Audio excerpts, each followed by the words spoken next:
I'm Winnie Byanyima, and I lead the United Nations work to tackle AIDS.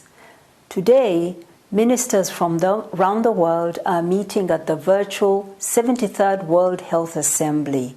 I express my solidarity to my brother Tedros, all my friends from civil society, from governments, and across the United Nations working to beat this coronavirus.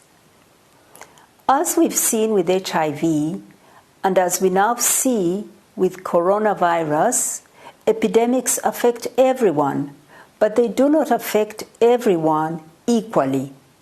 To fight COVID, we have to fight inequality, because pandemics feed on and widen inequalities.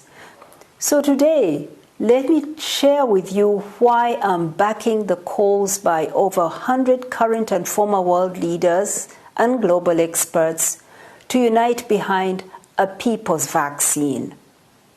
Together, we want all leaders to guarantee that when a safe and effective vaccine is developed, it is produced rapidly at scale and made available for all people in all countries free of charge.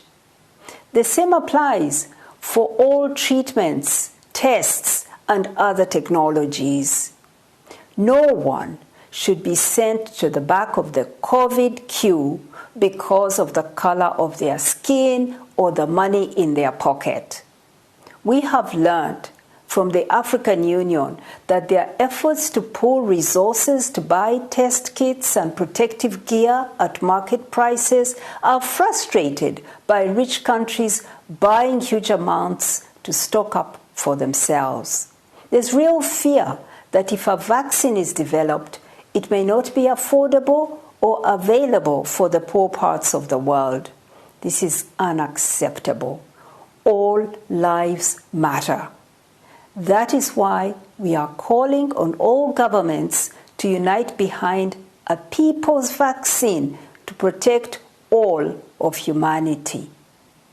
We must not repeat the painful history of unequal access which led to thousands of lives lost to HIV and Ebola.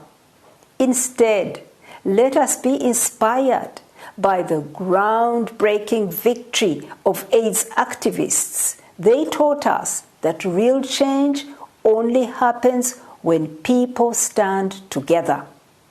I thank the countries and global organizations that are cooperating to fast-track development, production, and distribution of a COVID vaccine, especially the recent $8 billion pledge. Turning to HIV, last week, World Health Organization and UNAIDS sounded the alarm that if HIV treatment is disrupted in sub-Saharan Africa, it could cause 500,000 additional deaths. And new HIV infections from mother to child would bounce back.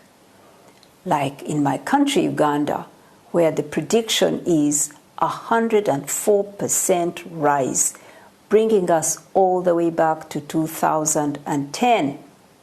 So as we fight COVID, we must not drop the ball on HIV, TB, malaria, and other diseases.